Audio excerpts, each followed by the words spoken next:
Bab 1 Anak Buangan yang Kaya. Di kota Neo, dalam sebuah toko yang penuh dengan dekorasi ukiran batu giok, seorang pemuda sedang memegang batu giok hijau zamrud. Pemuda itu berpakaian biasa, penampilannya sangat tidak cocok dengan interior mewah toko. Penggemar batu giok yang berada di dalam toko memandang rendah pemuda itu. Orang seperti dia tidak pantas di sini. Melihat sekilas saja sudah tahu kalau pemuda ini hanya punya beberapa uang receh. Berani-beraninya dia datang ke tempat semewah ini. Brum, brum. Pada saat ini, di luar terdengar suara deru mesin mobil. Jalan raya menjadi heboh dan para pejalan kaki pun menghindar. Sebuah Bentley coklat dengan 5 Mercedes-Benz hitam di belakangnya parkir di depan toko batu giok tersebut.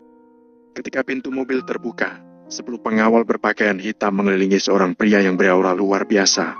Lalu mereka jalan memasuki toko. Semua pelanggan toko terkejut. Tokoh besar dari mana ini? Kalau bisa berteman dengannya.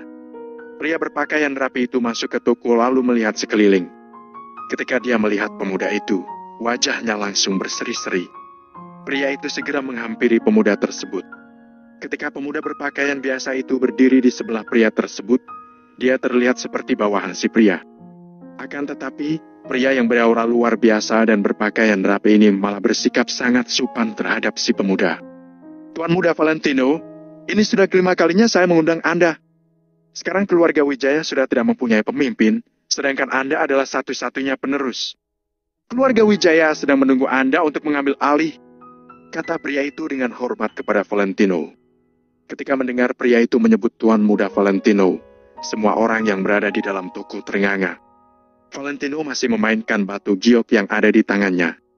Raut wajahnya datar, dia terlihat tidak peduli sama sekali. Valentino meletakkan batu giok tersebut di rak, lalu membalikkan badan dan berkata pada pria itu, "Keluarga Wijaya tidak ada pemimpin.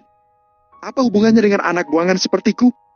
Pria itu dengan pasrah menjawab, "Tuan Muda Valentino, Anda adalah keturunan langsung keluarga Wijaya. Aku dari kecil tidak suka berebutan dengan orang.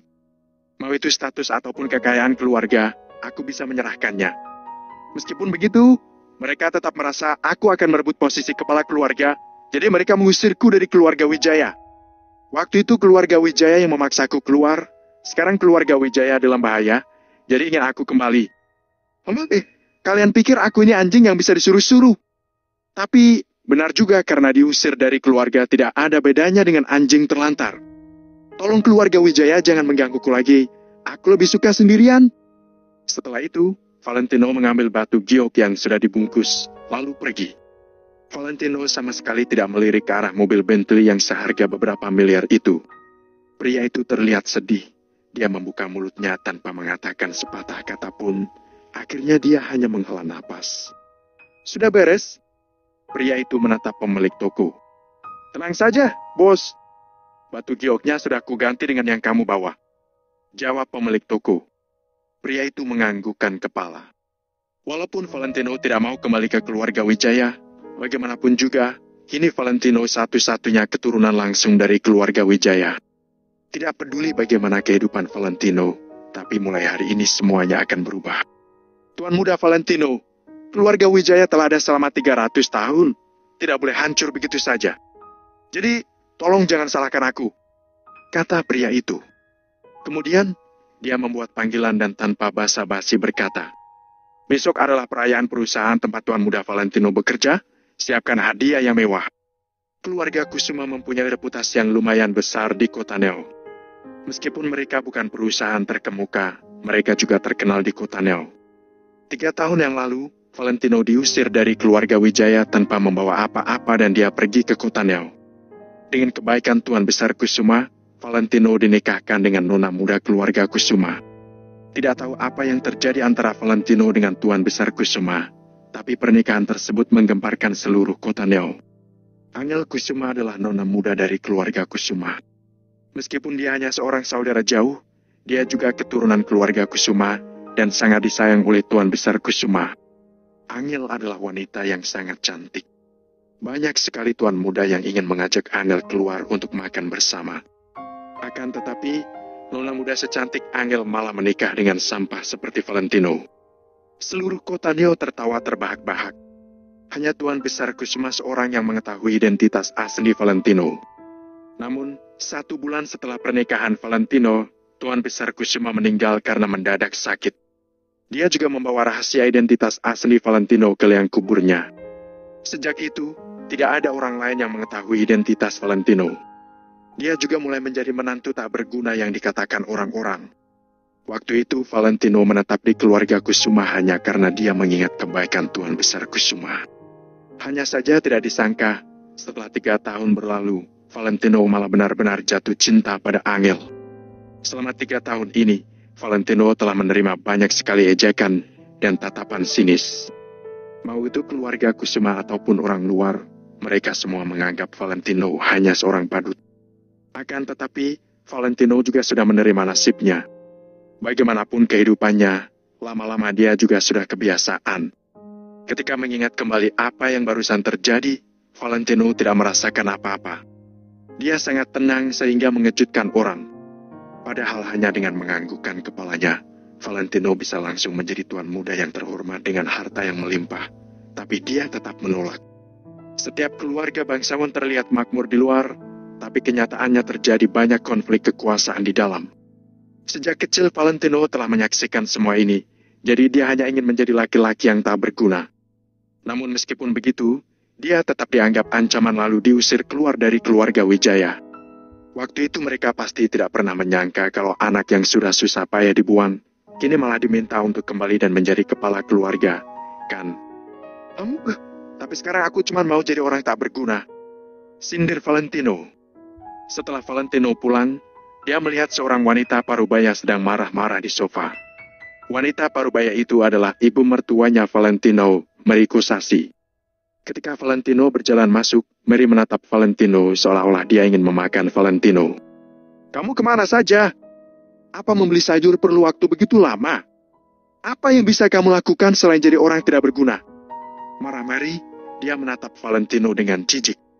Ibu, pasar berjarak 5 km dari komplek kita.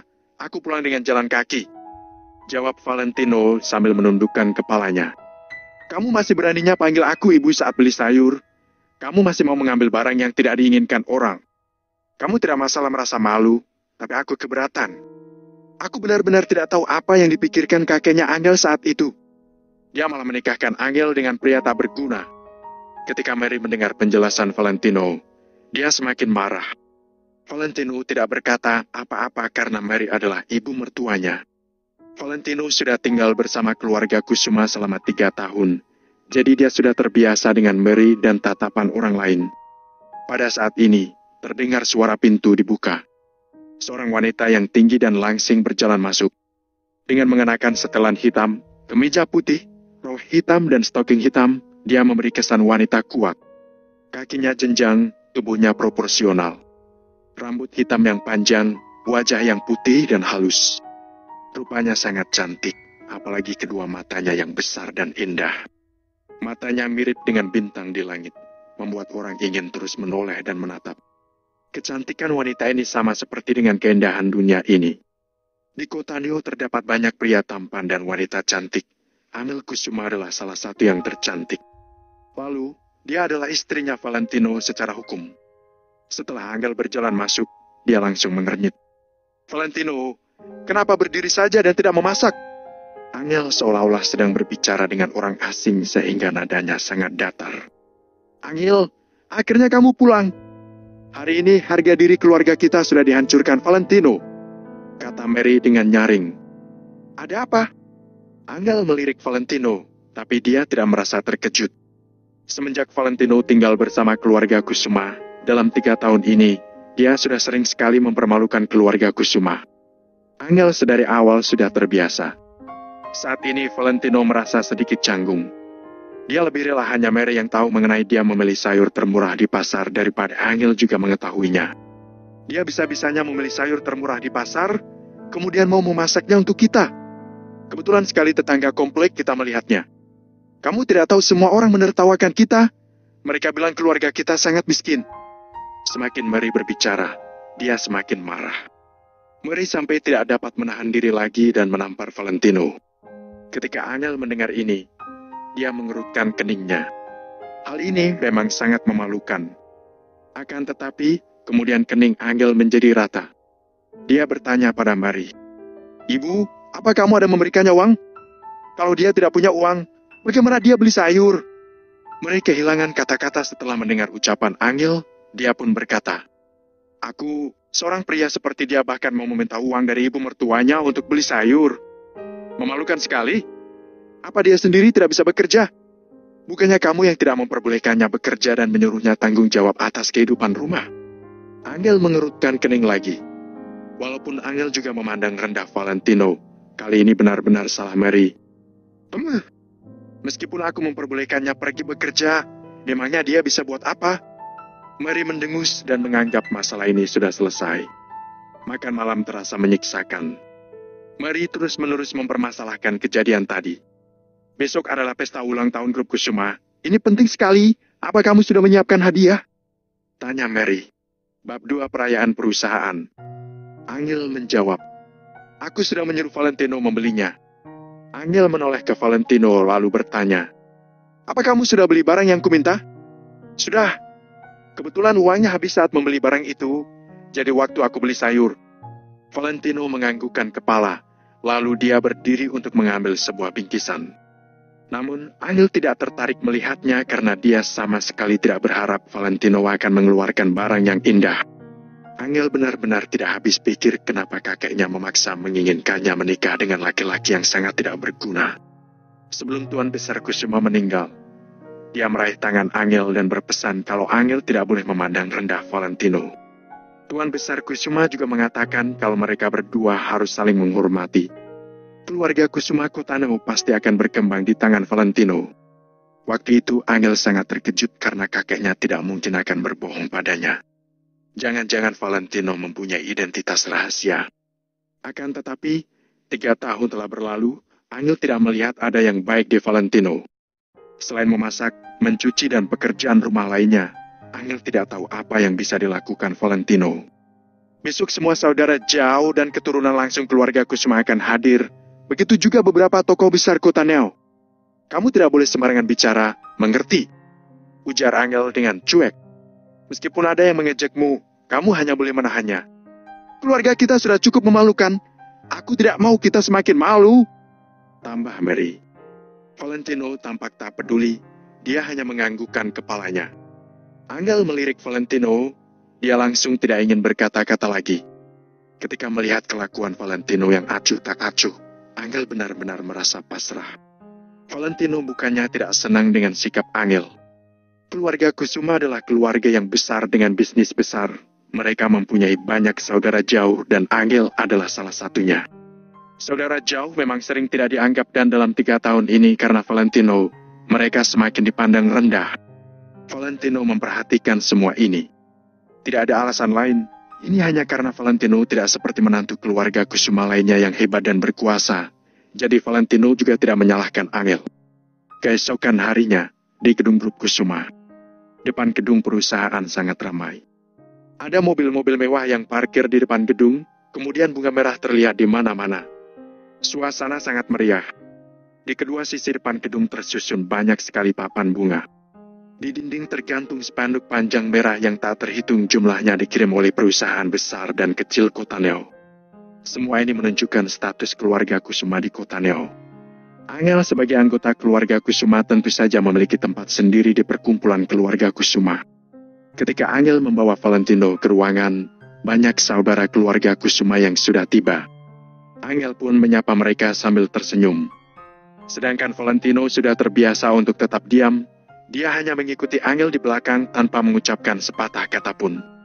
Akan tetapi, meskipun dia begitu, ada orang yang masih tidak ingin melepaskan Valentino. Kakak sepupu Angel, Robert Kusuma, setiap kali dia melihat Valentino, Robert pasti akan mempersulitkan Valentino. Robert akan mencemooh Valentino seolah-olah dia adalah badut dan semua orang pun akan menertawakannya. Karena selama ini Robert merasa Valentino adalah menantu yang tidak berguna, Valentino benar-benar mempermalukan keluarga Kusuma. Kalau bukan karena Valentino, apa keluarga Kusuma akan menjadi buah bibir kota Neo? Valentino, kamu datang juga? Apa itu yang di tanganmu? Sindir Robert. Anggota keluarga Kusuma lainnya juga penasaran. Begitu melihat bingkisan yang di tangan Valentino, mereka langsung tahu kalau itu pasti barang murahan. Angel mewakili Valentino menjawab, "Hadiah ulang tahun perusahaan." Robert tertawa sinis. "Apa itu? Ayo buka untuk kami lihat." Orang-orang lain pun mendekat dengan tampang menantikan. Akan tetapi, yang mereka nantikan bukanlah barang di dalam bingkisan, melainkan wajah konyol Valentino. Angel menatap Valentino dengan gugup. Dia juga tidak tahu apa yang telah dibeli Valentino. Seharusnya Angel melihatnya duluan. Sekarang Valentino akan menjadi bahan ketawa orang lain lagi. Angel bahkan juga akan terlibat. "Tak peduli apapun itu, ini niat baik Valentino. Yang seperti ini tidak usah diukur dengan uang, kan?" kata Angel sambil menaikkan alisnya. Valentino menatap Angel dengan terkejut. Dia tidak menyangka Angel akan membantunya bicara. "Kamu salah. Keluarga kita telah berkembang selama ratusan tahun di kota Neo. Walaupun kita bukan termasuk bangsawan, kita juga di atas keluarga menengah. Keluarga besar harus berpenampilan seperti keluarga besar. Di pesta yang sangat penting ini, kalau ternyata kalian telah membawa barang yang memalukan, bukankah reputasi keluarga Kusuma akan hancur?" Robert tetap tidak mau melepaskan Valentino. Semakin Valentino dilindungi Angel, Robert semakin mau mempermalukan Valentino agar dia menjadi bahan ketawa semua orang. "Buka!" perintah Robert dengan sombong sambil menunjuk bingkisan yang di tangan Valentino. Valentino tidak berkata apa-apa dan hanya meraba hidungnya, tapi Angel mengulurkan tangan untuk menghentikan Valentino. "Robert, apa maksudmu? Hadiah ini untuk perayaan ulang tahun perusahaan, bukan untuk kamu lihat. Memangnya kamu ada hak untuk membukanya?" Setelah mendengar kata-kata Angel, Robert pun menjadi kesal. "Tentu saja aku punya. Siapa tahu orang tidak berguna ini membawa apa? Aku ingin memeriksanya dulu. Kalau ternyata sampah, ya buang. Aku benar, kan? Kita punya banyak tamu penting di luar. Kalian ribut apa di sini?" Pada saat ini, seorang pria parubaya berjalan masuk. Pria parubaya ini mengenakan setelan buatan tangan yang sangat bagus. Rambutnya disisir ke belakang. Dia berpakaian seperti orang sukses. Bobby Kusuma, CEO Grup Kusuma saat ini. Dia juga adalah ayahnya Robert. Lalu juga karena Bobby, barulah Robert berani bertindak semena-mena. "Paman, ayah, kakak." Robert beserta anggota keluarga Kusuma lainnya langsung menyapa Bobby dengan hormat. Bobby menganggukkan kepala tanpa ekspresi. Ketika dia melihat Valentino dan Angel, tatapan Bobby terlihat kesal. "Perayaan perusahaan sudah dimulai. Kalian ikut aku keluar," ucap Bobby. Setelah itu, Bobby berbalik dan keluar. Orang-orang lain juga segera mengikutinya. "Minggir!" Robert menyenggol Valentino. Tatapannya terlihat mengejek. "Keluarga wisata memberikan lukisan kaligrafi dari pelukis ternama. Semoga grup Kusuma semakin makmur. Grup Amizon memberikan patung katak emas. Semoga grup Kusuma semakin kaya. Grup Kingston memberikan patung dewa kekayaan. Semoga bisnis grup Kusuma semakin lancar." Setiap perusahaan besar dan kecil dari kota Neo mulai memberikan hadiah ulang tahun. Satu wajah Bobby memerah. Dia merasa ini semua sangat berharga dan tidak bisa berhenti tersenyum. Suasana sangat meriah, semua orang terlihat sedang tersenyum. Kemudian, tidak tahu apakah ini sengaja atau tidak, tapi Valentino dan Angel diposisikan di paling belakang. Untuk yang terakhir, dipersilakan kepada saudara jauh keluarga Kusuma, David Kusuma, untuk mempersembahkan hadiahnya. Seru orang yang bertugas untuk membuat pengumuman. Ketika melihat Valentino melangkah maju dengan bingkisan biasa di tangan, anggota keluarga Kusuma beserta wakil perusahaan besar dan kecil semuanya tersenyum mengejek. Bagaimanapun juga, Valentino, si menantu keluarga Kusuma yang tidak berguna sangat terkenal di kota Neo. Memangnya orang seperti dia bisa memberi hadiah bagus apa? Senyuman sinis mendekorasi wajah Robert. Membiarkan Valentino menjadi orang terakhir yang memberi hadiah tentu saja adalah ide Robert. Dia ingin semua orang melihat Valentino mempermalukan diri sendiri. Valentino meletakkan bingkisan itu di atas meja, kemudian perlahan-lahan membukanya. Cing! Terlihat ada kilatan cahaya melintas. Semua orang pun terdiam. Di dalam bingkisan terdapat batu giok singa putih. Ia duduk dengan tenang di dalam, terlihat sangat mendominasi. Semua orang tercengang. Benda itu bukan giok biasa. Lagi pula, Mereka semua adalah orang kaya, jadi setidaknya mereka tahu kalau giok singa itu sangat berharga. Apa orang tak berguna dan miskin seperti Valentino sanggup membeli benda yang begitu berharga? Bab 3 membayar utang. Semua orang, termasuk anggota keluarga Kusuma, termangu bodoh untuk sesaat. Valentino juga nampak terkejut. Bukan ini benda yang dia pilih. Pasti ada yang salah. Benda yang dia pilih adalah seekor giok singa, yaitu hewan mistis dengan kepala naga, tubuh singa, dan sepasang sayap. Sebagai hewan keberuntungan dari zaman kuno, giok singa diyakini dapat mengusir roh jahat dari rumah dan membawa keberuntungan. Para pebisnis juga memuja giok singa demi alasan ini. Namun, Valentino tahu betul bukan ini yang dia inginkan. Apa jangan-jangan pemilik toko itu memberinya barang yang salah? Robert yang sedari tadi terdiam pun sontak berseru dengan marah. Valentino, sebenarnya apa maksudmu? Kamu bahkan membawa binatang buas yang jahat seperti giok singa ini. Semua orang terdiam. Mereka awalnya ingin menertawakan Valentino karena berpikir pria itu membawa barang murahan. Namun, dilihat sekilas saja sudah terlihat bahwa giok singa ini bukan barang biasa. Pasti sangat berharga dan bernilai tinggi. Kecacatan apalagi yang bisa Robert katakan? Giok singa ini melambangkan binatang buas pembawa sial. Kamu memberikan benda ini artinya sedang mengutuk keluarga Kusuma agar tertimpa musibah, bukan? Kamu ini hanyalah menantu pecundang yang menumpang hidup di keluarga Kusuma. Kamu hidup dengan mengandalkan kami. Perbuatanmu ini sungguh kejam. Apakah hati nuranimu sudah dimakan anjing? Ekspresi Robert sungguh murka seolah-olah ingin menelan Valentino bulat-bulat. Dia berpikir bahwa dia bisa menindas Valentino kapan saja selama dia ingin. Akan tetapi, dia sangat marah karena apa yang terjadi hari ini benar-benar di luar ekspektasinya. Bukan apa yang Valentino berikan yang menyulut kemarahannya, tapi dia merasa malu karena si pecundang satu itu bisa memberikan sesuatu yang begitu luar biasa. Valentino mengernyitkan alisnya sedikit. Robert selalu saja menghalalkan segala cara untuk menindasnya. Namun, saat datang Angel sudah bilang bahwa dia harus menahan diri apapun yang terjadi, jadi Valentino juga tidak akan berhitungan dengan Robert. Apalagi situasi juga tidak akan membaik meski Valentino menjelaskannya. Semua orang pasti akan memihak Robert. Robert lalu menoleh menatap Bobby. Ayah, lihat, si Valentino pecundang ini membawa patung ukiran binatang buas di hari seperti ini. Kamu tidak mempermasalahkannya? Para perwakilan dari kekuatan Kotano yang lain tidak mengatakan sepatah kata pun karena bagaimana juga. Ini adalah masalah keluarga Kusuma. Bobby menatap Valentino dengan alis yang sedikit mengernyit, matanya terlihat agak tidak sabar. Binatang buas seperti giok singa ini melambangkan hanya masuk tidak akan keluar dan akan menelan semuanya. Kamu pasti memberikan ini karena kamu ingin merebut harta keluarga Kusuma dan menguasai keluarga ini, bukan? Valentino, ternyata kamu ambisius sekali. Walaupun Bobby adalah seorang CEO dari sebuah perusahaan yang hebat, dia juga tidak memperlakukan Valentino dengan baik hati. Dia menganggap pria itu adalah menantu pecundang yang menumpang hidup di keluarga Kusuma. Semua orang belum merasakan apa-apa ketika Robert mengomeli Valentino. Akan tetapi, mereka semua langsung memihak Bobby begitu dia berbicara. Banyak sekali orang yang merasa senang atas penderitaan Valentino. Padahal mereka semua awalnya terkagum-kagum saat Valentino mengeluarkan giok singa yang begitu indah.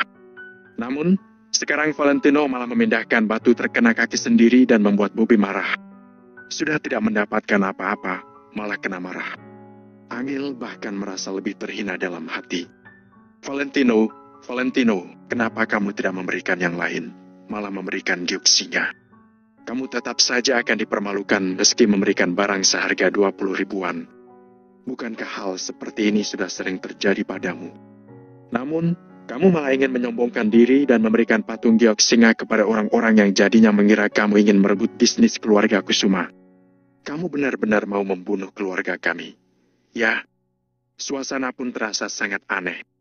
Semua orang di keluarga Kusuma merasa senang dengan kesialan yang dialami Angel dan Valentino. Raut wajah mereka semua tampak sedang mengejek. Tepat pada saat itu, terdengar suara seseorang berseru dari luar pintu. Hadiah sebagai ucapan selamat dari keluarga Wijaya sudah tiba. Keluarga Wijaya. Semua orang sontak diam. Hanya ada Valentino yang bermarga Wijaya di antara banyaknya orang yang hadir. Tapi mereka semua tidak menganggap Valentino adalah bagian dari keluarga Wijaya. Keluarga Wijaya! ada keluarga Wijaya di kota Neo. Bobby juga merasa sedikit terkejut, tapi dia tidak banyak mengatakan apa-apa. Dia tentu saja harus turun tangan menyambut ketika orang lain mengirimkan hadiah sebagai ucapan selamat yang sedemikian besar. Detik berikutnya, sekelompok orang berpakaian hitam melangkah satu persatu masuk ke dalam aula. Mereka terlihat berwibawa sekali. Bobby segera berlari kecil menghampiri mereka dan bertanya ke pemimpin sekelompok orang itu yang merupakan orang Parubaya. Maaf, yang mulia ini siapa? Tentu saja kami dari keluarga Wijaya harus memberikan hadiah sebagai ucapan selamat untuk perayaan perusahaan keluarga Kusuma. Selain itu, anggap saja ini sebagai bentuk tuan muda kami membayar utangnya. Ujar pria Parubaya itu datar. Dia lalu memerintahkan orang di belakangnya untuk membuka kotak yang ada di sampingnya. Tuan muda, bayar utang? Tanya Bobby tercengang. Selanjutnya barang di belakang membuat Bobby lebih terkejut. Beberapa kotak yang besar itu dibuka dan barang di dalamnya ditunjukkan kepada semua orang. Selain beberapa gulung kaligrafi dan lukisan yang bernilai tinggi, sebuah patung giok singa berwarna putih susu menarik perhatian semua orang. Ukiran giok singa itu terlihat seperti hewan yang hidup. Dalam sekilas lihat juga langsung tahu itu barang berharga. Akan tetapi, orang-orang cerdas yang hadir bisa langsung melihat bahwa ukiran giok singa ini sedikit mirip dengan yang Valentino berikan. Bukan hanya sedikit mirip, melainkan sama persis. Terlepas dari ukurannya dan warnanya yang putih, kedua patung ini terlihat seperti sepasang. Ini adalah hadiah sebagai ucapan selamat untuk perayaan kelima tahun bisnis keluarga Kusuma. Semoga Direktur Bobby berkenan menerimanya. Pria Parubaya itu lalu menunjuk ke beberapa kotak lainnya. Barang-barang ini adalah utang yang tuan muda bayar. Apa ini? Tanya Bobby masih tercengang. Brak. Ketika kotak itu dibuka, hanya ada sesuatu yang merah yang terlihat oleh semua orang. Itu semua adalah uang kertas berwarna merah. Ini adalah mas kawin secara tunai, totalnya 19.980 juta rupiah.